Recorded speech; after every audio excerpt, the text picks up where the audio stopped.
And welcome to the We Like Sports podcast. Oh, CJ, take sorry. it I away. was going to ask. Casey, you got the show this year?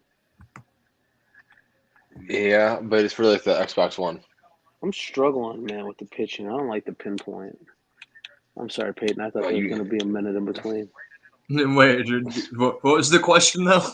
I'm struggling with I use pinpoint for pitching, and like if you miss in the slightest, it just winds up down the middle.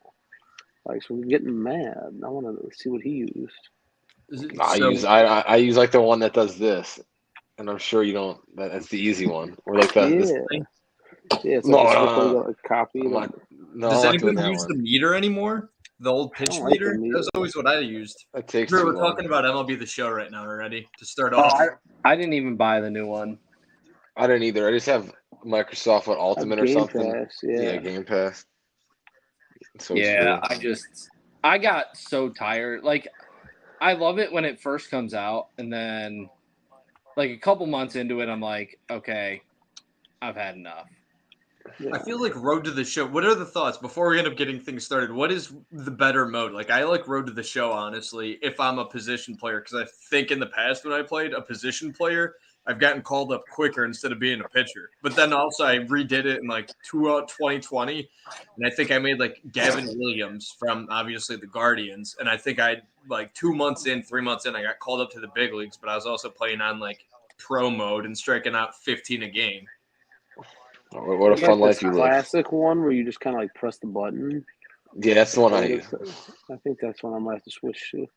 But no, I play the franchise or whatever it's called in this. Doesn't that get old after a while though? Because like I'd always go with the Guardians, and I always feel like it just kept on going and going and going. Yeah, like, I choose a random team that blows every time. Same with NBA, like 2K and Madden. I choose a team that blows, and I just try to like redo the team. Like this year I have the Diamondbacks. That's the one that I'm using. Last year was the Rangers. So do you still do it the same way when we used to do random teams when it was like the 3 clicks of the random you pick between? Correct. I do that, and then like I don't play every game. I play like because there's one where I play every game, and there's like this for the show. I just kind of do like the moments, and like every month or two, like every now and again I play a few games, do like the quick manage, but. I used to do like a specific starter out of the rotation too, and I'm like, I'm him every 5 days. Yeah, I used to do that. I don't have any time anymore to do that. So, Well, anyways, welcome to the We Like Sports podcast. I'm Peyton alongside Casey, Drew, CJ, who considers himself Peyton Vince just because we have a similar hairline. His is a little worse, so I guess it's like the Stephen R. Smith. Oh, okay. Similar to that. Gotcha. It's like he admires you, just like Riggs admires Stephen A. Stephen R. Smith. Got to get it right. But anyways, though, we're going to end up jumping into the NFL draft too, just because it's already coming up this week. And Aaron Rodgers' trade finally went through after however many months. And CJ, this is your favorite part right here. Quit playing the game and look at the screen. I'm playing the game. So what? Cal Contra getting rocked here and start the game, yeah. Yeah, I did see that. That was disappointing. Yeah, just gave up a bases loaded double. All right, CJ, out loud now. Now I'm doing something. Sorry. Oh my God. Anyways, Aaron Rodgers in pick number 15 and a 2023 fifth-round draft pick for the Jets. They get that from the Packers. Meanwhile, the Packers end up giving up pick number 13 or getting pick number 13, 2023 second-round pick. A 6th-round pick this year, a conditional 2024 that could be a first-round draft pick if Aaron Rodgers plays half the season, which I think I wouldn't be surprised if that was the clause that ended up holding back the Jets and the Packers from completing that deal, just the play percentage that he had. I think that was a worry, honestly. And that's I thought going into it they would make more of a deal, but next year, like the draft pick would be affected by what Aaron Rodgers does after this year because everyone knows he's going to play this year. So, like, next year is the unknown. So I figured it would be like, if he plays at all next year, then that pick becomes this. But I was surprised that it was I'm expecting to play 65% of the games this year. And I think it's coming down to the fact that it's 65% of the games. And then, obviously, if he plays the majority of the season, it's not like he withstood a career-ending injury. And that's why they're relying on that being, 65% or more. He's probably going to be a shoo-in to come back the next year. Maybe that's the way they're looking at it, honestly. The worry is they don't turn out like the Raiders this year. or the Broncos this year, right? Yeah. He thought that they were going to win, like be a contender, and maybe win the championship. Like, I'm curious. Look at the odds of the Broncos and the Raiders right now last year, and what the Jets' odds are to win the Super Bowl. If it's similar to that. Yeah, definitely. Drew, what are your thoughts on the Rodgers trade finally coming through? I mean, it's about time. I got tired of hearing about it. But I mean, compensation-wise, I figured that was about what was going to happen. It was all but a done deal. I think the Packers had more motivation to get this done sooner rather than later, because the longer it went with Rodgers just saying, I'm going to play for the Jets, I mean, their hand was basically forced that's where they had to trade him to. So the Jets, the Jets, I think, made out pretty good. But it put the Packers in a good spot because the Packers have a lot of picks this year. And they have a lot of, I think it's a lot of third, fourth round picks off top of my head.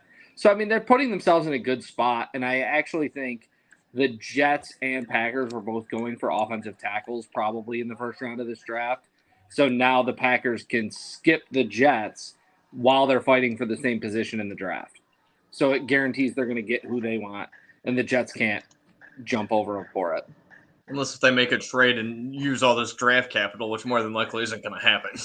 I don't see them doing it. The Packers tend to draft and use their picks for actually drafting players. It's similar to like what the Giants have done. I mean, I'm a Giants fan.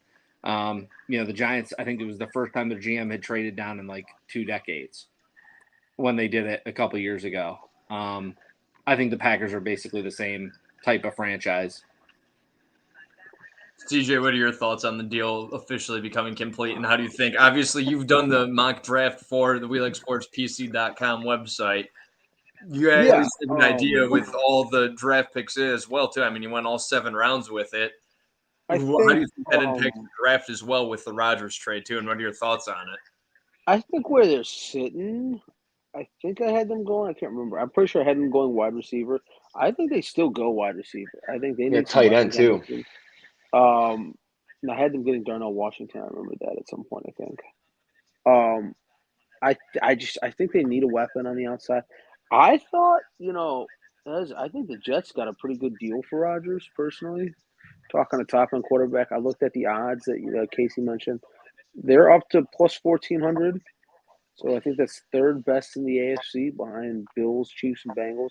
Last year after the Broncos trade or the Rush trade, Broncos were plus 1,800. We'll see if that moves or not. I think it's a win-win for everybody involved. We kind of talked last week about, you really got to see what you got in Love because there's so much on. If Love stinks it up, move forward, press reset, go get one of those guys next year in it. There's a shot the Jets are bad, like the whatchamacallit, like the Broncos are bad. And that could put the Packers in a good position to go get a quarterback next year, too, if Love stinks. I think everybody kind of wins. Jets get their guy for the first time since ever. So you had Michael Mayer. I'm looking it up right now for the Packers with pick 15, and pick 13 for the Jets was Cam Smith from South Carolina. Okay, yeah. I think they go. I think at 13, I think they go offense. I think one of these wide receivers is going to fall as this goes on. There's really good wide receivers. Go get yourself a number 1 for the Packers to pair up. I do think Drew's right. I think Jets go line. I think that line's pretty rough for the Jets. But I think everybody kind of wins in this deal. I don't know who loses as of like right now. We'll see. Someone's obviously going to lose. So on that note, when we end up talking about the NFL draft, the odds is pretty much swung in the way, too, of Bryce Young being the number 1 overall pick as of right now. Anything can change on draft day. But do you guys agree with Bryce Young being number 1 overall, or do you think Stroud's obviously Ohio State bias aside but do you think that's the right choice? Or maybe even Anthony Richardson could be number 1 overall. I mean, I think it's still pending, me personally, by the time Thursday comes around, that it's all questionable. It's just betting odds, too, to begin with. Yeah, I don't even know. Who knows really what the right pick is? It's tough to say. I mean, because you look at the last few years, it's tough to even tell who, from the favorite to the end of the draft. But the Broncos, so you're just curious, the Broncos last year were plus 1,800 to start the season. So it was very close to that. But It's tough to say who do you think is going to be the best quarterback, if any of them. Yeah, I mean, it's happened enough time in years past that they've all fizzled out. I mean, look at that with Josh Rosen. He was a huge deal, and now look at him now. He's not even relevant in the league, and he was a third-string quarterback for the Browns at one point. The top 3 predicted quarterbacks of that draft are the worst 3. Out of the yeah, that's the crazy thing you think about it. So because that was Baker, that was Darnold, and that was Rosen, I think, wasn't it? Yeah, and then Jack was in there, and then Josh Allen was after those 3. No, Josh Allen was before Rosen. Barely, yeah, okay, close. Yeah, no, he's third. But here's the question, though, because with the Cardinals, and Rosen was originally a Cardinal, and then they traded him away once they got the ability to get Kyler Murray. Who's the better quarterback? Because even Kyler Murray right now, obviously the true answer without a doubt is Murray. But, would you have thought that there was a time with the Cardinals that they're actually looking like they should end up going for a quarterback once again just because Murray's just not? I think they're going to go next year. I think you're going to see the Cardinals kind of tank this year and go for a quarterback next year. I don't know. I think Kyler Murray, it was a good experiment. It's not working. I mean, what are the Cardinals with Kyler Murray? Well, he's out this year for probably more than half the year too. A mediocre team with a often injured or distracted quarterback. Who do you think he's like? If you got to compare him to somebody that you could think of, is it like Peyton talked about Vince Young? I mean, that's not a horrible comparison, honestly. I mean, all the talent in the world coming in with a lot of hype, and then but he had more initial success. I mean, Vince Young was basically bad from the start. I mean, he never got good. Murray, at least, I mean, he's been in the discussion when he came into the league as how good can he be? Vince Young, it was like, why the hell did anyone draft Vince Young other than he was good at Texas? But also look at Jamarcus Russell. He was also drafted too somehow, and look at how he turned out to be. Yeah, but he sucked. I mean, I don't know that there's really a good comparison because I don't know that there's anyone who has let the off-field stuff distract him to the point. I mean, all the jokes aside, I mean, who has a video game deal in their contract? I mean, that's just a sign that the guy doesn't take his job seriously. It's just I don't know anyone that has that comparison. But let's take it a step further with Kyler Murray then. Let's say obviously the video game aspect and the age range has changed a ton within the NFL too. That video games wasn't as popular. Who Kyler Murray, I think, reminds me of is not even a football player. He gives me like Karl Anthony Towns vibes. Both went one, both never really lived up their potential. Both kind of seem off and distracted, but they're in a smaller city. I think if he was in a New York or an LA, I think there'd be a lot different. They'd kind of be there wouldn't be no on the fence about this guy still. But good on field, good individual success, but team success not so much. Well, he's kind of in the John Wall category too. Came into the league and everyone. I feel like he's a lot more comparable to NBA guys than NFL. Mm-hmm. I was trying to run through guys in the NFL that I know it seems run into a lot of distractions, and it's just the ones that do usually don't have much success on the field. And he's had some success. I mean, if you're in a category of all the talent and just absolutely wasted it, Johnny Manziel's in that category, undersized quarterback. Playmaking. Yeah, but Johnny played like shit, though. Yeah, exactly. That's what I'm saying. The individual success is hard to find. Well, yeah. I look at the Cardinals at 3. I think they either kind of sit put. I think Will Anderson is the guy you take at 3. I could see them trading out because some of these other guys seem to be falling. If you're trading out, that creates another team's need for quarterbacks. So, if you swap with the Colts or something, you're adding assets and bringing a guy in. Have you guys also heard, too, with the Texans that they've been kind of hinting at the fact that they're probably not going to go after a quarterback, and that's even maybe a swerve that they're just having, that it's just to throw them off their scent? But what if this is one of the – I think we reached a point at the draft where it's so it seems so far away from the end of the season that it's just people look for something like, it felt like Bryce Young was number one the whole time. Then when Carolina moved up, like, oh, Carolina likes Stroud. Now they're off Stroud, and Stroud people are like, oh, Stroud kind of sucks. He didn't pass that test or whatever. So, like, I just think a lot of these are smoke screens. Richardson's a big riser because, like, you look at what he's done. To go back to your original, I think Young's the best quarterback, followed by Stroud. But I'd feel a little better about Stroud since Young is so small and he was hurt a lot, especially the last 2 years at And Ohio State Bama. quarterbacks haven't had success since when? But it only takes one. Yeah, correct.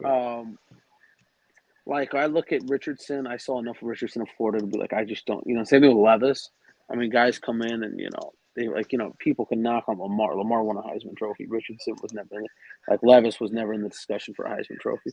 So a lot of those guys, I just, I don't know. I said last week how I feel about next year's class compared to this year's class. The more we kind of go on through this process, I just think some of these guys, they all have a lot more red flags, it feels like, than green flags. And this feels a little bit like that Baker class. And at this time, we were joined by one of the guys from Good Teams Win, Great Teams Cover. We're talking the NFL draft right now with Paul Redman.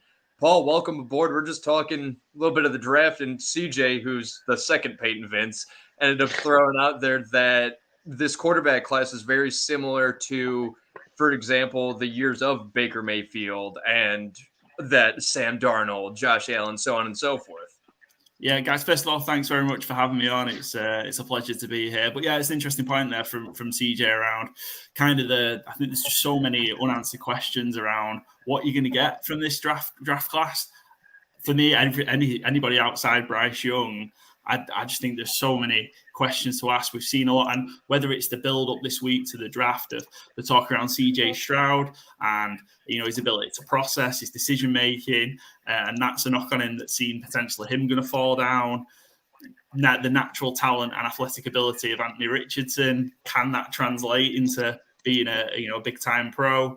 Will Levis, again, with his arm strength, as he's been showing off in videos all week, again, can he make the leap from his and move on from the problems that he's had in college? So it is interesting, and there's a lot of quarterback needy teams. So the teams are going to have to take the risks on these guys, and it's going to be interesting to see if they're going to be able to translate from what they've been able to show so far in college into the pros. And also with the number one overall pick, obviously we were talking the betting odds too, and you ended up having CJ Stroud drop to number 2 now. Number 1's Bryce Young, and Anthony Richardson's just kind of the third one, but still higher odds than normal. Do you end up agreeing with those odds right now? Would you end up saying, or is that just kind of, honestly, the best way too? Like, you ended up mentioning Will Levis too. If it was a better situation and you didn't have Anthony Richardson jump up the board, I wouldn't be surprised if there were that many quarterbacks. You could group all 4 of those together, but I think Anthony Richardson just gave him a little bit extra of a jump and a leeway to get ahead of Levis. Yeah, I think Richardson had one hell of a combine, right? And he made a fantastic impression. And someone's going to fall in, I'm sure teams already have, but somebody's going to fall in love with him. And I wouldn't be surprised if it was Indianapolis that fall in love with him, but we'll see. And if they potentially make a move to 3 to make sure that they get him. But yeah, I think for me, Bryce Young is the standout of the group. And yeah, I was just having a look again today.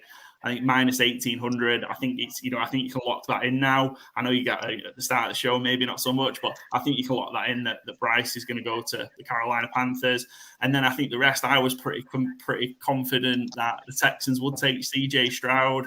And I don't know, like I say, if it's just the nature of getting closer to the draft when there's, what stories do you believe? What stories do you not believe? That the Texans going to give themselves options, or are they going to go for CJ Stroud? It doesn't seem as certain as it once was. And do they take one of the elite defensive players at 2, or do they trade out? I think that's going to be the key then to the rest of how the dominoes fall on Thursday night. But yeah, for me, sort of Bryce is the runaway number 1 overall pick now at this point. Well, Will Levis actually today just hopped up to the second best odds. So he might be taken number 2 by Houston. It goes him and then Anderson, then Stroud. So Stroud's falling even more, and Levis is climbing more than the other 2, surprisingly. How much of Brady Quinn's statement when it was about the Manning camp that Stroud didn't go to, how much of an impact did that actually have on Stroud's draft stock too? Because I mean, even though RG3 came out and said that happened otherwise and it wasn't really at fault, but I think he definitely had his credibility ruined, unfortunately, Stroud did, just because of comments, whether or not they were true or not, I think. I don't know about you guys, but I think that's It's almost as much as when you say something on here, look, it carries that much weight. And Paul, also too, Drew's a Giants fan. I know you mentioned you were a Cowboys fan too. With being the NFL draft ahead, majority of us, all four of us are from Cleveland. Casey moved down to Florida, but most of them Browns fans. I'm a Steelers fan. With so much with the Browns, we're not talking a first-round pick for them, but for the Steelers, they're looking like defense is probably going to be a good option. Cornerback, I'd assume. Maybe like CJ ended up saying during one of the mock drafts that he made, that Joey Porter Jr. would make sense, whether or not that happens or not. But for the Cowboys, who do you think they end up going for? And Drew obviously add on with the Giants afterwards as well. Yeah, it's an interesting one. So I think Dallas are in a relatively good position heading into the draft to be able to just kind of see how it falls and look for maybe kind of just their best player available on the board. There's not too many kind of huge pressing needs. I think some interior defensive line help would be good for Dallas, just to kind of beef that up. And a corner would be great. It's a great draft for corners. You've just mentioned there Joey Porter Jr. out of Penn State, who you'd like potentially for Pittsburgh. I'd love if Joey Porter Jr. was still there at 26. Depending, I suppose, how the top of the draft go, we might see some of these corners fall. Deontay Banks would be another I'd love out of Maryland for Dallas to get.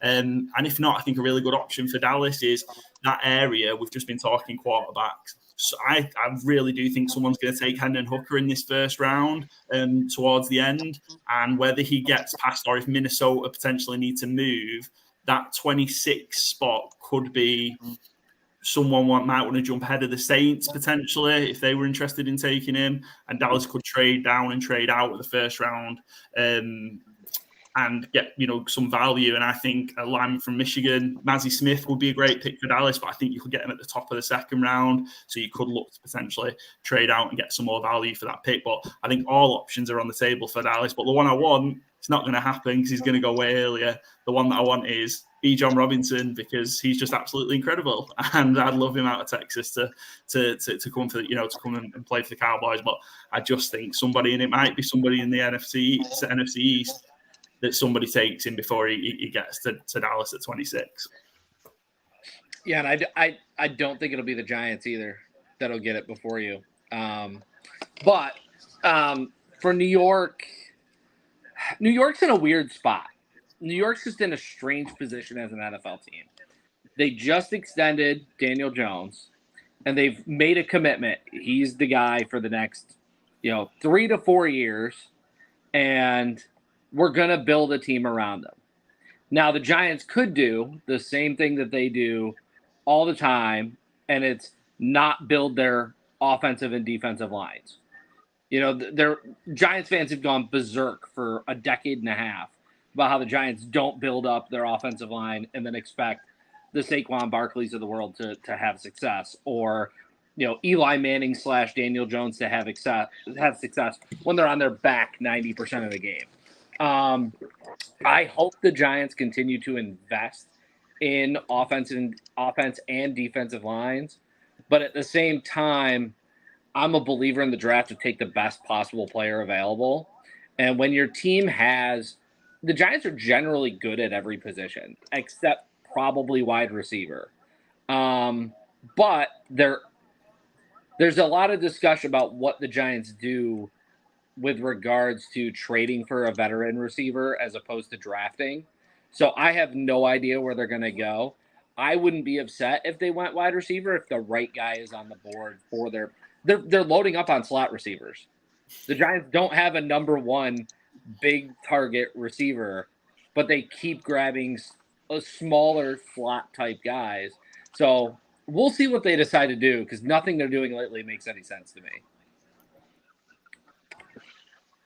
Yeah, without a doubt. I mean, honestly, too, I guess the next question is You ended up mentioning Bijan Robinson, Paul, and a couple other running backs. Is there any running back right now that could be a surprise that you could see becoming a first rounder that kind of snuck up the board recently compared to what there has been with mock drafts in the past so far? I think it's Gibbs out of Bama, isn't it? I think that would be the other one to kind of look out for in the first round. I think we've seen and Dallas have learned a very painful lesson with Zeke Elliott around kind of taking running backs in the first round and then giving them a second contract. So I don't know if I think it has to be somebody truly exceptional to take them kind of in that first half of the first round now. I think Bijan is, worth doing it. But I think potentially Gibbs out of Alabama would be another one who could kind of sneak into the first round, later on. But we'll see. And I think, what plays out early is going to dictate what plays out late, because I certainly feel now this year more than any other year, there's a lot of variables. I think most, the last maybe 3-4 years, you've been able to kind of piece out the first round pretty accurately. But I think that just the nature of this year, it's just, it's after one, it's crazy. No, I mean, nobody's paying running backs anymore. I was going to say, that's a good point. The Titans came out, and I mean, how accurate anything is right before the draft is, anybody's guess. But that they have received 0 phone calls for Derrick Henry. Not any team that wanted to trade for Derrick Henry. I mean, you see the Giants. The Giants are we gave Saquon a $13 million offer and he turned it down. Now he doesn't want to play on the franchise tag for 10, but nobody else wants to sign him for 10. And he just had a great season when he wasn't hurt. So I think you'll see, and the draft's they're already going this way. The investments are in receivers, the line, quarterbacks, basically everywhere but running back, because there's plenty of good running backs out there. I mean, most college teams have a serviceable running back. And look at Dalvin Cook too right now. There's been rumors that Minnesota wants to part ways with him, and I think he's a little bit more valuable than a Derrick Henry almost. If not, they're obviously pretty comparable without a doubt. I think it just depends on your team. You have to decide the style of play your team is going to have. Like the Cowboys loaded up, and I'm no Cowboys fan, but you go out and load up receivers and you give that. Zeke didn't fit the system at all. I mean, he was a bruiser back that you would give the ball to 2 or 3 times every 5 or 6 downs. He would run 30% of the time and grind out 3-4 yards a carry. Their offense wasn't built for that. That's why Tony Pollard came in and had so much success, because he fit their system. You can't just insert a Derrick Henry into an offense and hope it's going to work. You can do that with Dalvin Cook. You can do that with Saquon. You can do that with some of these more versatile guys. But, running backs going by the wayside until someone figures out a way to utilize a running back and not get them killed. Well, it's interesting, like you said, though, like in the draft, receivers and quarterbacks, I think, are the big thing that, is a hot in the draft, and defensive line everywhere except for running backs, like you said, because even on the free agent market, running backs aren't getting the money they want. And it's because if you look back, David Johnson, right? He was huge, and he was the number 1 pick in fantasy drafts, right? Whatever. And then he was horrible 2 years later. But he had such a small window. If you look back, there's probably so many players that have that small window in running backs that after you hit that, you're in a committee and you're down, you're not the top running back anymore. Look at Le'Veon Bell to take it a step further too. He was great with the Steelers, but he went elsewhere. He got paid, and he ended up just going further and further. DeMarco Murray, LaShawn McCoy. Yep, that's what I'm saying. So there's so many guys that are huge just for a few years that they fall off after that. So there's really no market for them. That's just the way it is. Running backs have probably, on the really good end, a 4 or 5 tops year window where they're going to be really good. It either starts immediately, somebody comes in their rookie year and lights it up for 3-4 years, or they hit it with their second team after their rookie contract's over. But I don't know that I other than LT is probably the last guy who survived multiple contract years while still being dominant. And Paul, obviously, I wanted to get your thoughts too before we end up letting you go here and get a little bit more of an insight. But we ended up talking about all these draft busts of the past throughout so far during this segment. Is there anybody that you think that could be a first round or second round pick that's going to end up being a bust? Like they have a lot of potential, but they don't have a good future ahead, possibly. Does anybody end up standing out in the upcoming draft? Obviously, you mentioned it's a lot more complicated this year with the draft. It's not as easy to predict. But what's your thoughts, honestly? Yeah, it's a great question, and I think and I'll take it back. I'm going to take it back to the quarterbacks because I think there's inherent risk in a couple, and it's the two we've kind of touched on already, Richardson and Levis. They've shown for me too much in college that's gone wrong at the college level. Now, undoubtedly, there's talent, athletic ability there. In Levis and Richardson, those guys could be playing in the XFL or USFL in a couple of years' time, in 3 or 4 years' time. Because when I look at the tape, and that might be a bit of a hot take, right? But when I look at the tape of kind of Richardson's a 1-year starter in Florida at Florida, and he, there's problems with his feet, problems with his platform for flow, from passing from, and he's pretty inaccurate. He'll turn the ball over a lot in the NFL. And Levis, who, you could maybe blame, he had some injuries last year. I think a shoulder problem and a foot turf toe problem. And Kentucky didn't really have pieces around him to kind of support him. But again, another one that just sails balls, is wildly inaccurate. He can throw a ball 50 yards on his knees to the crossbar at the other side of the field, but he can't throw an accurate 10 to 15 yard pass. So, I think those two who are probably going to go with high draft picks. I think whichever teams end up drafting those two guys are going to regret it and might have to start over again because, you're investing a lot in those guys by taking them kind of in the top third of the draft. Yeah, honestly. And one more question, too, before we end up letting you go, Wait, too. I got a question. Go ahead. I got two. All right, Paul, I got two. Who's a guy that you think that could get that Brady Quinn? He's going to be in the green room a lot longer than he expects to be. And then what's a team that's going to make a move you think might surprise us on Thursday? Yeah. So maybe it's a team that make a move that might surprise you. I think there's that 3 spot for that the Cardinals currently have. So I think that's open for trade. Look, there's some situation, there's one big quarterback situation that kind of hasn't yet been sorted out.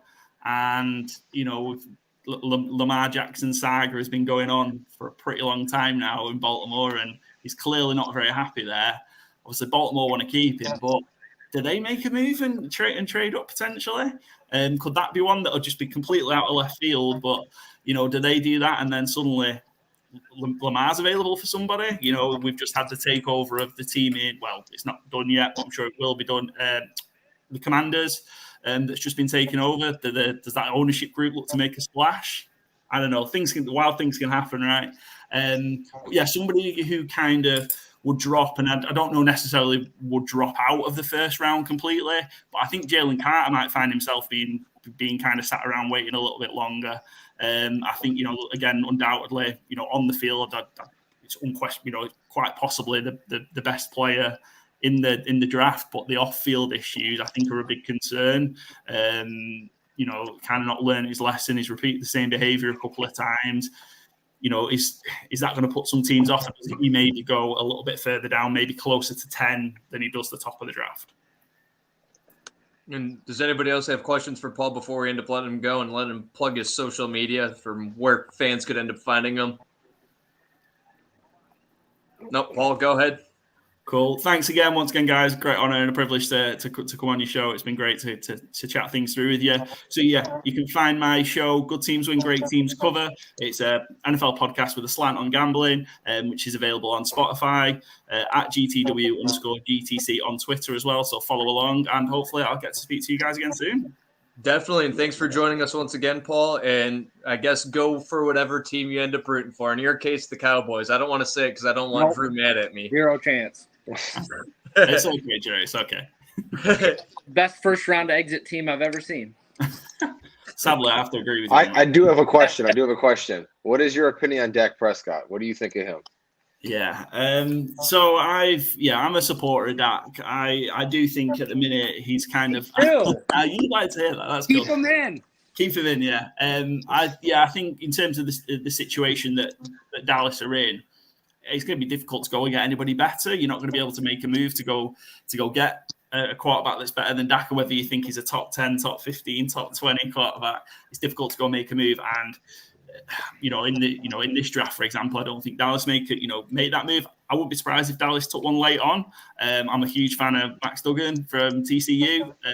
Someone's going to get an absolute gem there late on in the draft, or they might go undrafted. But yeah, I think Prescott is definitely the man to lead Dallas forward. This problem we've put ourselves in with Prescott is the manner we talked about Zeke a little bit before, right? The manner and the order that Dallas sorted out the contracts with, and that's put, they should have got Prescott sorted out way earlier, and that would have freed up being able to kind of, get the pieces around him. And now we're kind of constantly playing kind of, creative accounting with the cap to free up space every year. So yeah, I still think Prescott's one of the better quarterbacks in the league. He had a rough end to last season. That wasn't pretty. But yeah, certainly I think he's the right man for Dallas. And one more question before we end up letting you go, because this was something that nobody still asked too. But if you end up taking, you said Levis, Richardson, do you think possibly that one of the later round quarterbacks, like a Stetson Bennett, a Tuggen, for example, do you think they end up having more success instead of somebody that could be a first round draft pick, for example? Yeah, it's interesting because I think if those guys get a chance from what you've seen in Duggan and Stetson Bennett, if they can find a way to get on, right? You look at what those guys have gone through in college in terms of kind of having, Stetson Bennett having to go away to community college and come back and kind of wait for an opportunity, but then take it. Duggan wasn't even the starter at TCU at the start of the year, but kind of led that team on that Cinderella run. There's something... there's the intangibles in those guys that I think will translate.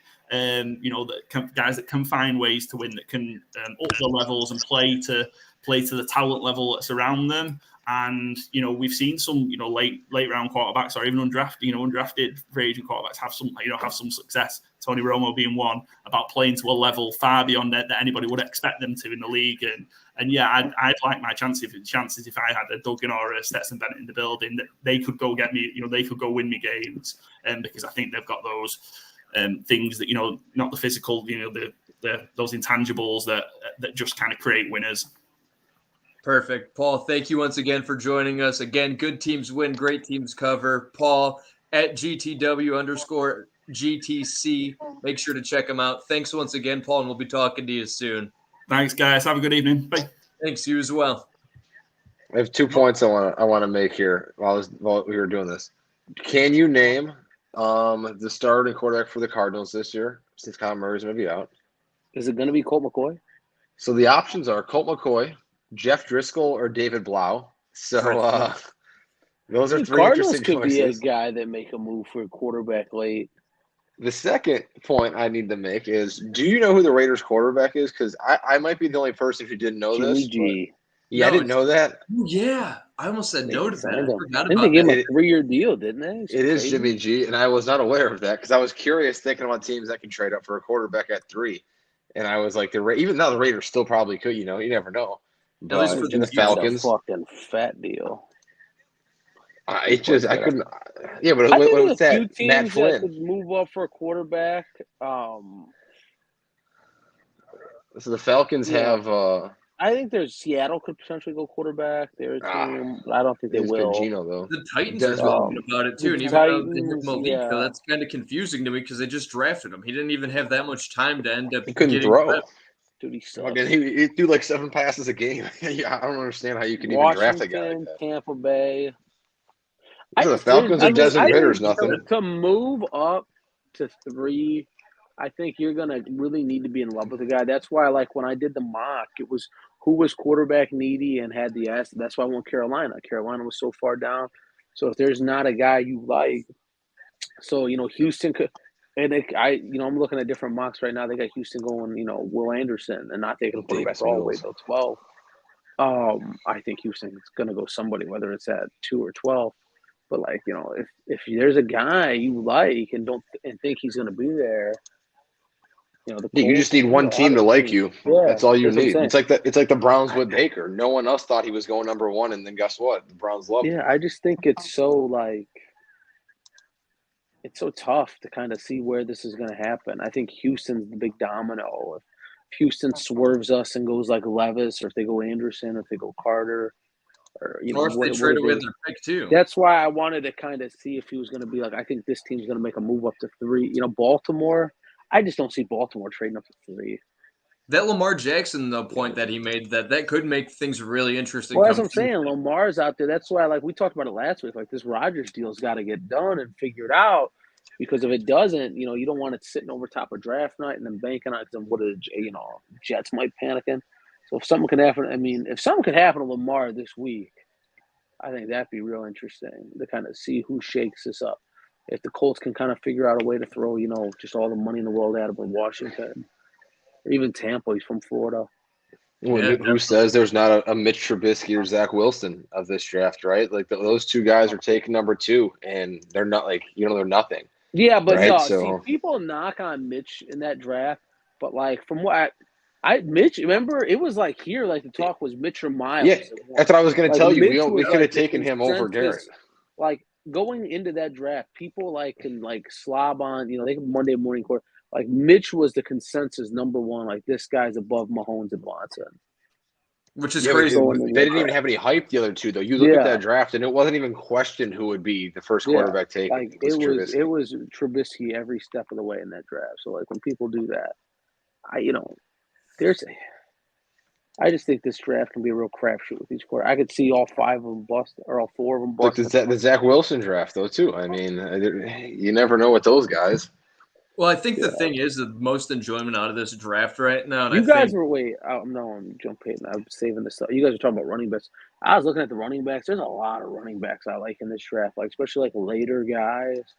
So like I know they got he's got he's talking about everyone's talking about Bijan at the top, but like Gibbs is a solid running back. He had some big games. Deuce Vaughn. I really like Deuce Vaughn. I like the guy from Tulane, Tajee Spears, Kenny Mack. There's a lot of complimentary backs I think they can be hanging around the league for a long time in this draft. That's essentially what the NFL's turning to, though, too, is that you need a good backup, too, that could be a draft. Like, look at with the Browns. If the Browns can get a Kenny McIntosh or a Tajee Spears to pair, or even a Deuce Vaughn to pair with Nick Chubb, I think that'd be a fucking. But there's also Jerome Ford, too, though, at the same time. Jerome Ford kind of sucks, I feel like. But you haven't seen him enough, though. I saw him enough at Cincinnati. But I guess it's safe enough to say that with the Browns not having a first-round draft pick this year, it's a lot more enjoyable to watch the draft for most fans here just because you could watch it from afar. You're not worrying about – that shit sucks. If the Browns I'm less likely to watch it, I love the draft. Don't get me wrong. I will sit down and watch all 3 because I love the draft. But that shit sucks. When the Browns don't got to pick. But back in the day, they're always trading back. Yes, exactly. Corey Coleman, number 19. No, you trade back and get a bad pick. Yeah, exactly. Yeah. Oh, my God. The year they fucking traded out the Julio Jones pick and ended up weeding. So some of the stuff, I don't know. You're going to see a lot of teams trading back. I think it'll kind of be like a weird – when the Browns aren't picking the draft, it always feels like it's like 8 hours long that first round. But I'm going to sit down and watch the draft. I love the draft. I love kind of the chaos that comes with it. We'll see what happens with who goes where and stuff. I feel like, you're starting to see a lot of guys mocked all over the place. Certain guys I don't think fall past, like you talked about Carter. I don't think Carter falls. I just think Carter to Detroit makes a lot of sense. So there's certain guys like in your head, you're like, this guy doesn't make it there. But then the drama of the draft unfolds. I think that's what makes it really cool. Is Jared Goff the answer for the Lions? Yeah, I think Jared Goff's the top 10 quarterback right now. I think Jared Goff's the top 10 quarterback. Well, before we end up going down this draft, I want to get the NBA playoffs, though. I definitely want to get the NBA playoffs. Weapons around him. I know they put some weapons around him. I got a little heated about Ahmed Rosario last week, and Ahmed Rosario's turned a corner, it feels like. Jared Goff hits a few games ago. Sunday. Stretch.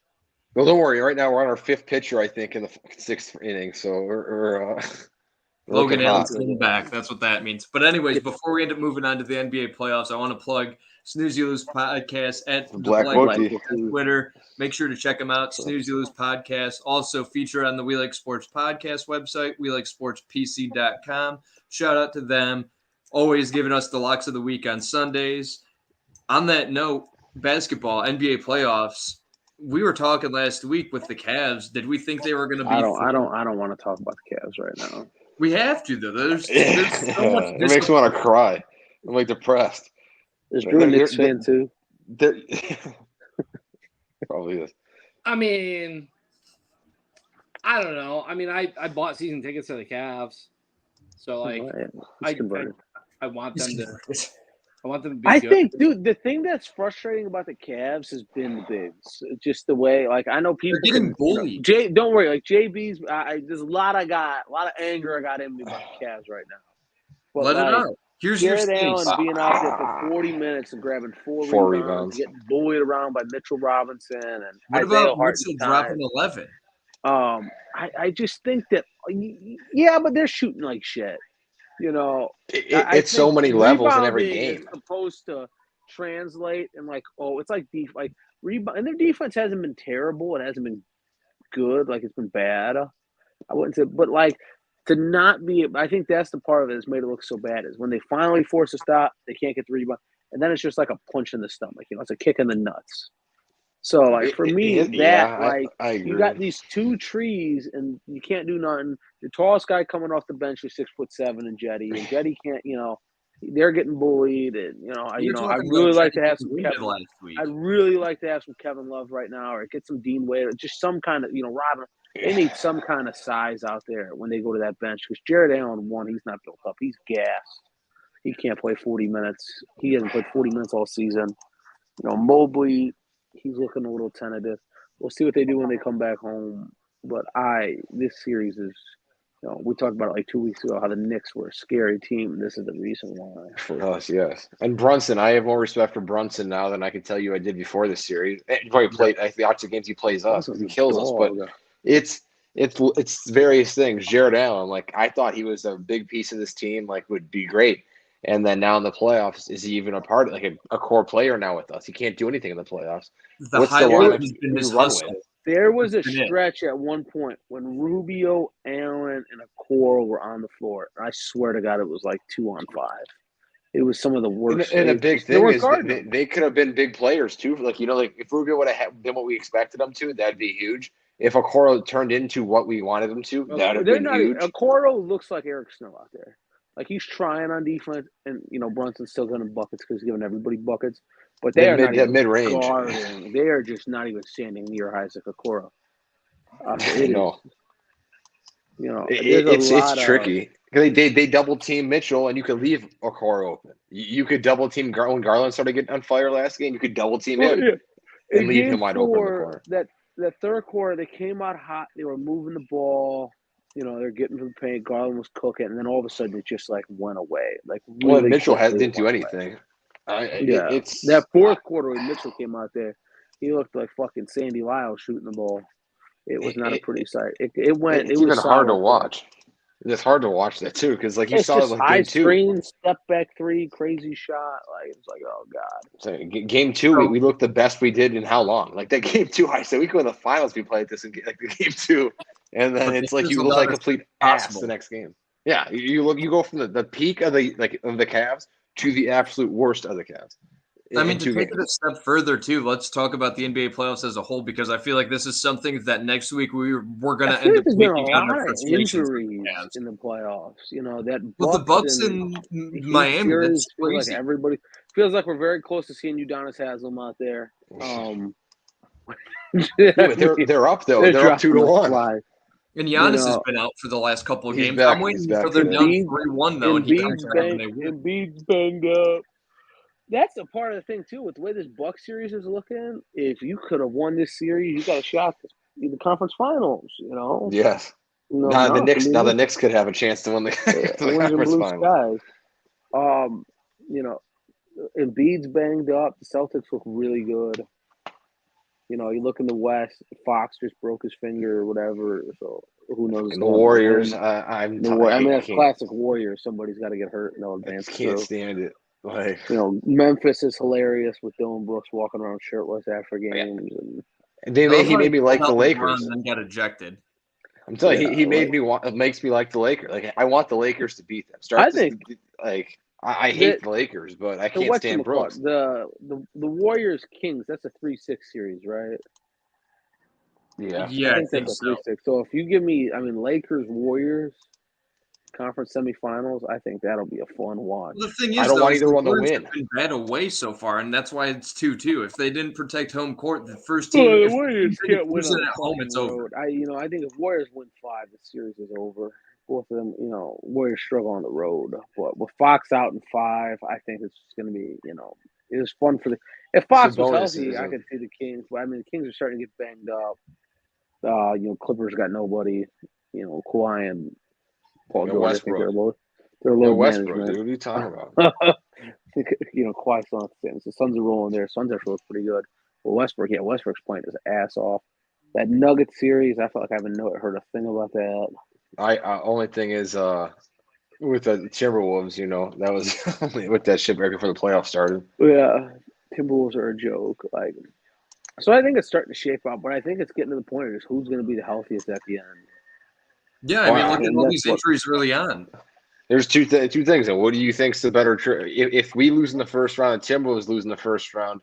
We made the trade for Gobert, we made the trade for Mitchell, same result. And the second thing I saw on Twitter was, if we would have just not made a trade, we would have had Markkanen, Sexton, etc., right? And we would have gotten kicked in the first round if we would have played if we were 5, right? Like and they were 4. Really big success. This year, I think it feels like a failure.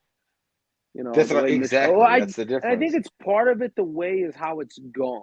Like if they were to go to the playoffs with Sexton, and it's like, oh, Sexton can't. It's like whatever. Yeah, that's part of the con. This has not been what Donovan Mitchell's looked like all season. This has not been what the bigs have looked like all season. But how much of that is considered? You're reevaluating everything, whether it's JB or if you're going to keep Jerry Allen here long term. I like JB. You need a more I'm in the minority. I'm in the minority right now. Boy, I think right now it's just like angriness of how they look. It's like they got to make a move. But I don't think the move Jerry Allen. But what move it was it? So you make a move. What's the? I don't think there's anybody for. And then I was reading Garland is overrated. He had one good year when he had to be the person with the most usage because Sexton got hurt. Is he really an all-star? But it's hard to tell though with that because he ended up having an injured season with Sexton, and then he ended up having an all-star for his co-basketball player, the other guy that's playing another guard position. He's literally going with being stuck with that. Yeah, but he put up the same numbers almost as he did last year too, though. I think Garland is a star. I think sometimes you have bad nights, but it's more of that early anger of it all right now. How Brunson hasn't had a bad night, I think Brunson's taking it and everything. Randall's had off nights. I think it's just more of how bad that. Right now, you're always looking for a scapegoat. It's not going to be JB. We talked about it, I think, 2 weeks ago, how long he's under contract for with Ed. I just think where is the charismatic enigma Ed in Columbus at? I was wondering where he's been the whole time. I think he's in Columbus. He's parenting duties that he has to do for a track meet. So he's. I thought you were going to get live from the track. I thought. Live from the track. Maybe next week if it's still a plan thing. But Drew, what have your thoughts been on the NBA playoffs so far? I'll be honest. I've been watching the NHL playoffs because it's just a significantly better product than the NBA. Even Charles Barkley agrees with me. The only series I've really watched is the Cavs-Knicks because that's the only one I genuinely care about. Frankly, last game I watched, buzzer to buzzer. And the Cavs are in that game if they can hit an open shot. The first 15 minutes of the game, first 15 minutes of the game, they got good looks. And against the Knicks, you have to score when you get good looks. You can't just throw up a dud, which is basically what they did. Scoring under 80 points, even if you shoot mediocre, you should get 90 in the NBA. They played good defense. Keeping the Knicks under 100 when you only have 79, that's a good defensive game. from the standpoint of the whole series, I think it's over. I don't know if it's over on Wednesday. I think it's over. They when may go show back up. to New York. They may show up at home, but I don't think they get past going back to the Garden. We were 5.5-point favorites too. I think they win at home. I think they come back. They win. I just think. I just don't think they get. I mean, the out of Garden. again. I mean, what day do they play if they go back to the Garden? Friday, maybe Friday, if they do Game Friday? 6. Friday. And then If they're Sunday playing would on be Game Friday, 7. yeah, no shot. Like, I'll tell you, I don't get why the NBA Finals, like their playoff series, takes so long. I think It's always been that way. absurd. It just started earlier this year. That's all. How's this? I'm watching the Rangers Wednesday. series. They started the same night. Wednesday. Yeah, so Wednesday, Friday. Game 5 is tonight. Game 6 is the same day that the Cavs are playing Game 5. Like, and it's a much back to back. Yeah, if they're playing basically every other Friday day. night in the Garden, they got no shot. They got no shot. Friday night in the Garden, it's going to be fucking crazy. Friday or Saturday, it's going to be one or the other. And yeah, no, it's Friday. I just looked at it. It's gonna be the Garden has been fucking dude. You can hear it through the TV. Like the Garden has been crazy. Shots of the Knicks. Well, New York sports are on fire right now. Yeah, shout out to the whole. It's the first time since 1994 that all 5 New York City area hockey and basketball teams have been in the playoffs at the same time. Well, Brooklyn's not around anymore. But I get your point. They all made the playoffs in one year. It's as if New York needs it for their market and their economy to end up having all those playoff teams. But that's how you build excitement. Hey, I mean, that's part of it. Like the Garden's going crazy. The Calder Cup the same year that was the Monsters, but they still ended up winning that, and then the Cavs won the finals 2 weeks later. On both of those games, that was the loudest I've ever heard a crowd. I think in a first round series. What at the Calder Cup or you were at the Calder Cup? No, I'm talking about the Knicks. He was covering it for us. The first 2 games of the Knicks series. Yeah, those games 3 and 4 in New York. That's like some of the loudest I've ever heard a crowd. Well, you got to figure the opposite nights. The Rangers were playing in Madison Square Garden. Yeah, like the Rangers are in the Garden tonight, and they were 2 nights ago. So like the same people, like the same big celebrities, go to all these games, but they have been at capacity basically every day. It makes sense though, and I mean, I think that's the most frustrating thing from like a Cleveland perspective is like the fact that like even in Cleveland, Spike Lee's there, and it's like okay, cool, he's there, but it's like that extra celebrity appeal. He's got makeup on today. Peyton's got makeup on today, I think. His face is red, don't it? Complaining about my burn. It's still the same as last week. Last week you looked tan. I thought. Sorry, I just looked. That hairline looks a little high today, though. I'll be honest with you. Yeah, I forgot to put my keeps in. I can see that. You showed deeper than a cut, you'd have been fine. But is it safe to say though, before we end up closing the show, that the Cavs, there's no hope almost? Hey man, you can talk yourself into it. They win Game 5. They go to the Garden. They take Game 6, Game 7 in Cleveland. You know, anything can happen. We've been there before. I mean, I just don't think they're winning in the Garden. Teams don't come back from down 3-1 that often, but I'm one of those people. It's the playoffs. Never count any team out. I mean, 3-2 is a lot easier to come back from than 3-1.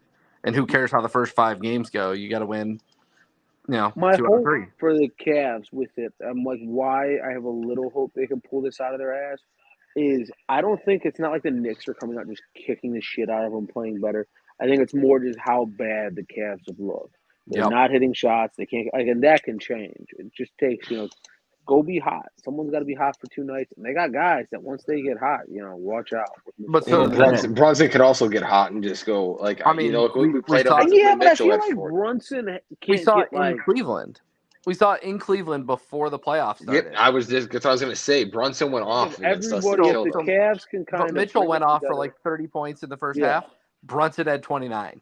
Yeah, exactly. That's what I was going to say. Canceled out the game. Yeah, they have enough players that can cancel out. That's holding me out. Hope for the Cavs. If they like Garland, start hitting some shots. Garland could have a 25-point game, but then Randall has 25.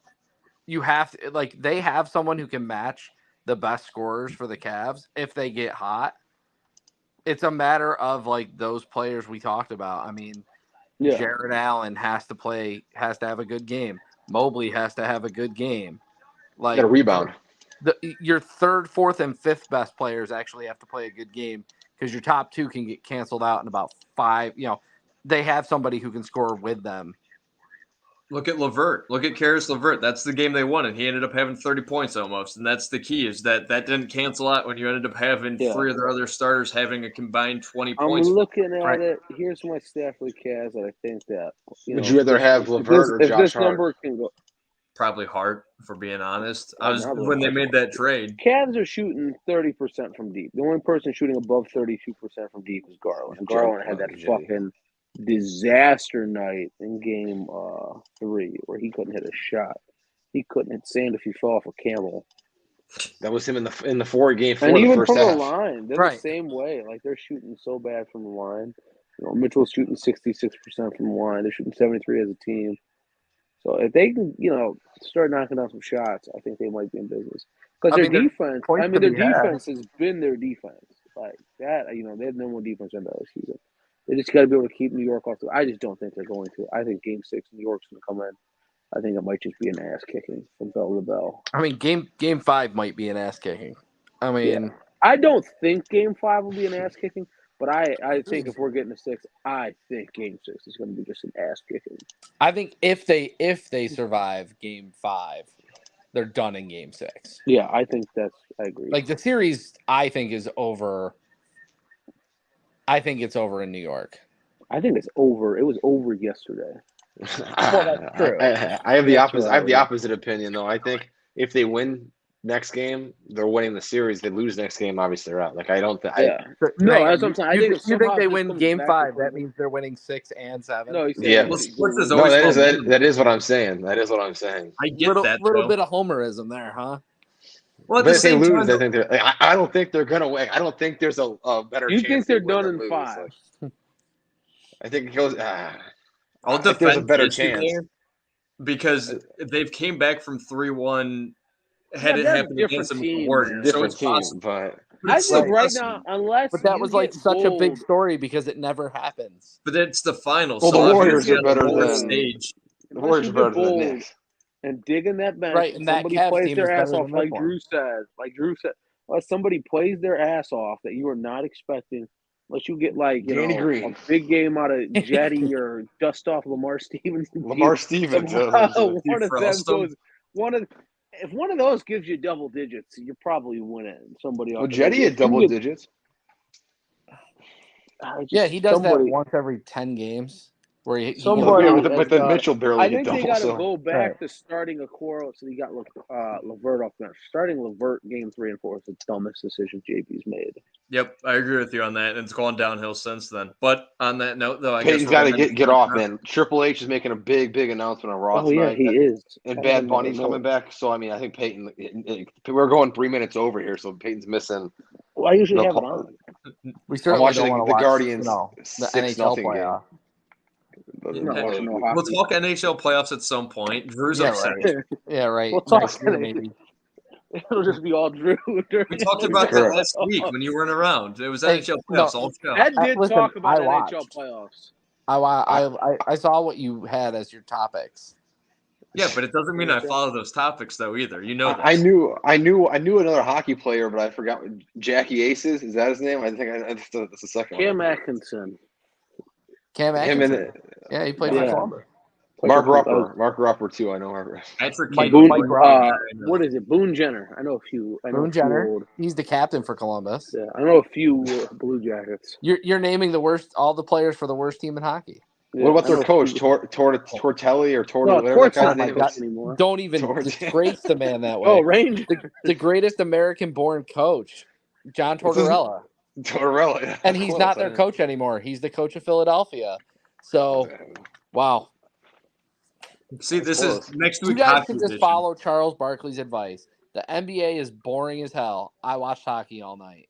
That's what he said earlier today. There's too many. There's those breaks. Yeah, I don't know. So it's like watching baseball on the TV. I can't even do that. But you also get a whole period for the most part, though. It's not quite. Oh, right? look at that! All right, we'll talk hockey right now. How's Right this? now, we During got this entire... lightning up 1-0 against the Leafs. There you go. We go get some hockey talk. Brock on Lesnar's TBS. throwing Cody Rhodes over the railing, and a throwback from 3 weeks ago. There you go. Yeah, he's not there tonight.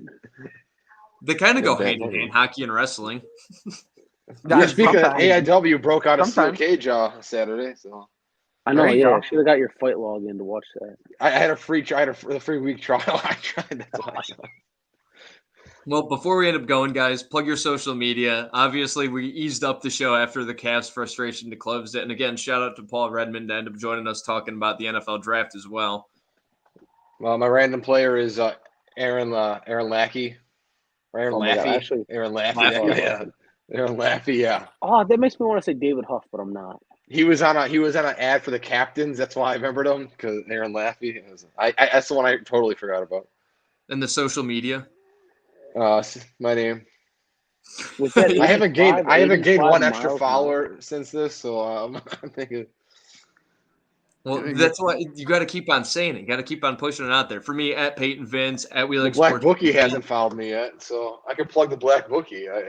Yeah, I That guy haven't gotten Paul. a follow from there either. British Paul can follow me. And what's your Twitter, CJ? It's Hockey Fan 1. At Motor City Machine Gun. And Drew, your social media. I'm at Forest City Sport. And on that note, guys, we're obviously That changing David Huff was not my random innings player. It was Russell Brandon. I thought about that in the car today. Drew, your random player.